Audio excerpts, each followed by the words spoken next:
Friends எல்லாருக்கும் வணக்கம். இந்த ஒரு வீடியோவில் நம்ம எதை பற்றி பார்க்க போகிறோம் அப்படின்னா, தங்க நகை கடன் தள்ளுபடி பற்றின அறிவிப்பை பற்றி தாங்க பார்க்க போகிறோம். ஸோ தமிழக அரசு இந்த தேர்தல் வாக்குறுதியாக நகை கடன் தள்ளுபடி அப்படின்றது பல்வேறு தலைவர்கள் அறிவிச்சிருக்கிறாங்க.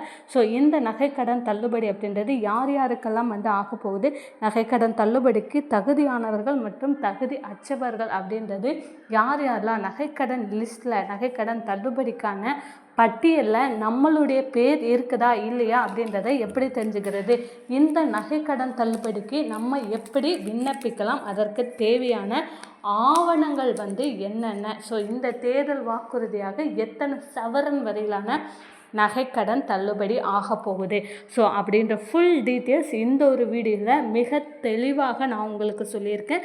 ஸோ கண்டிப்பாக இது உங்களுக்கு பயனுள்ளதாக இருக்கும். வீடியோவை கடைசி வரை ஸ்கிப் பண்ணாமல் பாருங்கள். அதற்கு முன்னாடி நம்மளுடைய சேனலை ஃபர்ஸ்ட் டைம் பார்க்குறீங்க அப்படின்னா மறக்காமல் ஒரு சப்ஸ்கிரைப் பண்ணிட்டு பாருங்கள். அப்படின்னா தான் கவர்மெண்ட் அப்டேட், லேட்டஸ்ட் அப்டேட் எல்லாமே, தேர்தல் வாக்குறுதிகள் எல்லாமே உங்களுக்கு உடனுக்குடன் நோட்டிஃபிகேஷனாக உங்களுடைய மொபைலுக்கு வரும். மறக்காமல் இந்த ஒரு வீடியோவை லைக் பண்ணிடுங்க. நீங்கள் பண்ணக்கூடிய ஒவ்வொரு லைக்கும் எங்களுக்கு நிச்சயம் ஒரு மோட்டிவேஷனாக இருக்கும். ஸோ மறக்காமல் லைக் பண்ணிவிடுங்க. இப்போ நம்ம வீடியோக்குள்ளே போகலாம்.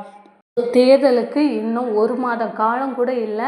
ஸோ நிறைய தலைவர்கள் நிறைய தேர்தல் வாக்குறுதிகளை தினசரி வெளியிடுறாங்க. நம்ம நியூஸில் பார்க்குறோம். நிறைய பேருக்கு நிறைய விஷயங்கள் தெரிவதில்லை. ஆனால் எடப்பாடி பழனிசாமி அவர்கள் ஆல்ரெடி இந்த நகைக்கடன் தள்ளுபடி அப்படின்ற அறிவிப்பையும் வெளியிட்டாங்க.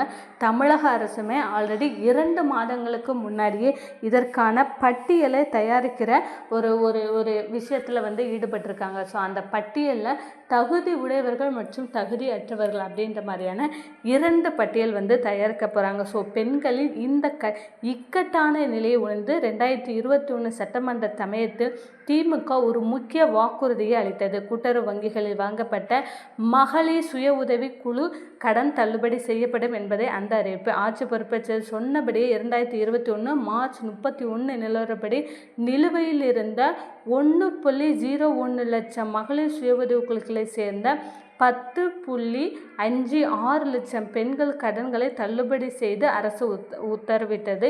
இதனை மொத்த மதிப்பு 2.674 கோடியாகும், அசலும் வட்டியும் சேர்த்து. ஸோ உங்களுக்கு இந்த 2300 கோடி ரூபாய் அப்படின்றது மகளிர் சுய உதவி குழுக்களுடைய பணம் தள்ளுபடி பண்ணாங்க. அதே போல் தவணை முறையில் இந்த நகைக்கடன் தள்ளுபடிக்கான அந்த பணத்தையுமே ஒதுக்கீடு பண்ணாங்க. நகைக்கடன் தள்ளுபடி பண்ணி நகைக்கு கொடுத்துட்டாங்க. ஆனால் அந்த கூட்டுறவு வங்கிகளுக்கு அரசாங்கம் பணம் கொடுக்கணும்ல. ஸோ 25,000 கோடி 50,000 கோடி அந்த மாதிரி ஒவ்வொரு தவணைகளாக அரசாங்கம் நம்மளுடைய நகைக்கடன் தள்ளுபடிக்கான பணத்தை விடுவிட்டாங்க. ஸோ அதே போலவே அதே மாதிரி கிட்டத்தட்ட 600 கோடி ரூபாய் 2021 விடுவிச்சிருந்தாங்க. அடுத்தடுத்த வருஷங்களையும் விடுவிச்சிருந்தாங்க. ஆனால் இப்போது இந்த வருடம் நகைக்கடன் தள்ளுபடி கிடைக்குமா அப்படின்றது நிறைய பேரோட எதிர்பார்ப்பு. ஒரே ஒரு விஷயம் நம்ம கவனிக்க வேணும். 2021 போது உங்களுக்கு நகை விலை ரொம்ப குறைவாக இருந்தது. ஒரு பவுனே 50,000 அந்த ரேஞ்சில் தான் இருந்தது அப்போ. ஆனால் இப்போ யோசிச்சு பாருங்கள், உங்களுக்கு நகை விலை எவ்வளோ, ஒரு பவுனே 1 லட்சத்துக்கு மேலே போயிருக்கு. அப்போ ஒவ்வொரு குடும்பத்துக்கும் தள்ளுபடி பண்ணணும்னா அரசாங்கத்துக்கு எவ்வளோ லாஸ் வரும். அதனாலேயே என்ன பண்ண போகிறாங்க அப்படின்னா, தகுதி உடையவர்களுடைய பட்டியலை மட்டும் தயாரிக்க போகிறாங்க. ஸோ இந்த தகுதி உடையவர்களுடைய பட்டியலை தயாரித்து அந்த தகுதி உடையவர்களுக்கு மட்டும்தான் அந்த தள்ளுபடி கிடைக்கும். தகுதி உடையவர்னா யாருங்க அப்படிங்கிறதுனா அதில் நம்மளுடைய பேரும் இடம்பெறதுக்கான வாய்ப்புகள் நிறையவே இருக்குது. ஸோ என்ன பண்ணணும் அப்படின்னா, அரசாங்கத்தோட மெயினான விஷயம், இந்த நகைக்கடன் தள்ளுபடி பண்ணாங்கன்னா அந்த உண்மையிலேயே நகையை மீட்க முடியாத சூழ்நிலையில் வறுமை கோட்டுக்கு கீழே உள்ள மக்களுக்கு மட்டும் சென்று சேரணும் அப்படின்றது அரசாங்கத்தோட மிகப்பெரிய ஒரு எதிர்பார்ப்பாக இருக்குது. அதன்படி பார்த்தீங்க அப்படின்னா சிறு குறு நடுத்தர குடும்பங்களுக்கு தான் இந்த தடவை தள்ளுபடி. யார் அந்த சிறு குறு நடுத்தர குடும்பங்கள் அப்படின்னா, முக்கியமாக இந்த ரேஷன் அட்டைதாரர்கள்.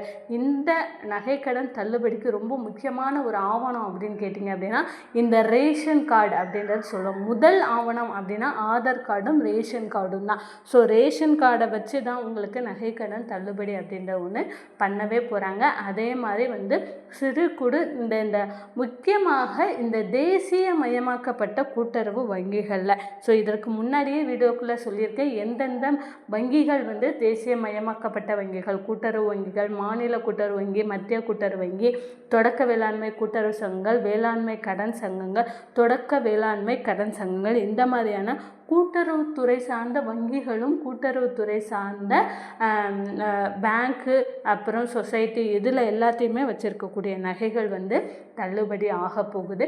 அது மட்டும் இல்லாமல் உங்களுக்கு மிக முக்கியமான ஒரு ஆவணம் அப்படின்னா உங்களுடைய ரேஷன் கார்டு அப்படின்றத சொல்லுவோம். ரேஷன் கார்டில் ஒரே குடும்பத்தை சேர்ந்தவங்க எத்தனை பேர் இருக்கிறாங்க அப்படின்றது வந்து அவங்க செக் பண்ணுவாங்க.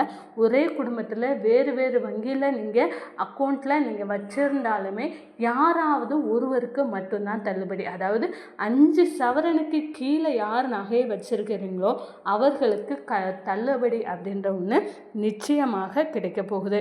மட்டும் இல்லாமல் அந்த 5 சவரனுக்கு கீழே நீங்கள் நகையை வைத்திருந்தாலும் நீங்கள் வருமான வரி கட்டுபவராகவோ இல்லை அரசு ஊழியராகவோ கண்டிப்பாக இருத்தல் கூடாது அப்படின்றத சொல்லியிருக்காங்க. ஸோ நீங்கள் சாதாரணமான ஏதாவது ஒரு வேலையில் இருக்கீங்க, உங்களுடைய ஆண்டு வருமானம் எவ்வளவு அப்படின்றத உங்களுடைய ஆதார் கார்டை வச்சு செக் பண்ணி பார்ப்பாங்க. ஸோ உண்மையிலேயே உங்களால் வந்து இந்த நகையை மீட்க முடியாத சூழலில் இருக்கீங்க அப்படின்னா அதற்கான அசல் தொகையும் வட்டி தொகையும் அரசாங்கமே ஏற்று வந்து உங்களுடைய நகையை மட்டும் வந்து உங்களுக்கு கொடுப்பாங்க. சரிங்க, இந்த நகை கடனுக்கு என்னென்ன ஆவணங்கள்லாம் நம்ம கொடுத்துருக்கணும் அப்படின்னா மெயினாக நம்மளுடைய ஆதார் கார்டு, நம்மளுடைய ரேஷன் கார்டு, நம்மளுடைய அதர் வங்கியில் வேறு வங்கியில் பாஸ்புக் வச்சுருந்தீங்க அப்படின்னா அந்த பாஸ்புக்கு, அதற்கப்புறமா உங்களுடைய ஃபோட்டோ, அதற்கப்புறமா உங்களுடைய பேன் கார்டு, உங்களுடைய முகவரி சான்றிதழுக்கு மின்சார ரசீது. ஸோ இந்த எல்லா ஆவணங்களையும் நீங்கள் சரிவர உங்கள் வங்கிகளில் கொடுத்துருக்கணும். ஸோ இதெல்லாம் கொடுத்ததுக்கு அப்புறம் வந்து வங்கி அதிகாரிகள், கூட்டுறவுத்துறை வங்கி அதிகாரிகள் வந்து எல்லாத்தையுமே செக் பண்ணிவிட்டு அவங்க சொல்லியிருக்கக்கூடிய தகுதிகள் நம்மக்கிட்ட இருக்குது அப்படின்னா கண்டிப்பாக அவங்க நம்மளுடைய பேரை அந்த லிஸ்ட்டில் சேர்ப்பாங்க. அந்த லிஸ்ட்டில் சேர்த்ததுக்கு அப்புறமா அதை தமிழக அரசுக்கு அனுப்புவாங்க. அதோடு கூட நம்மளுடைய வங்கி பிரான்ச்சுக்கு தமிழக அரசு அப்ரூவல் கொடுத்தோன்னே நம்மளுடைய வங்கி பிரான்ச்சுக்கு அதை அனுப்புவாங்க. நம்மளுடைய வங்கி கிளைகளில் நம்மளுடைய நோட்டீஸ் போர்டில் நம்மளுடைய பேர் வந்து நகைக்கடன் தள்ளுபடிக்கு ஆகுதா ஆகலையா அப்படின்றதையுமே வந்து அவங்க தெரிவிப்பாங்க. ஸோ நகைக்கடன் தள்ளுபடி அப்படின்றது இந்த தேர்தலில் இந்த மாதிரி தான் வந்து இருக்க போகுது.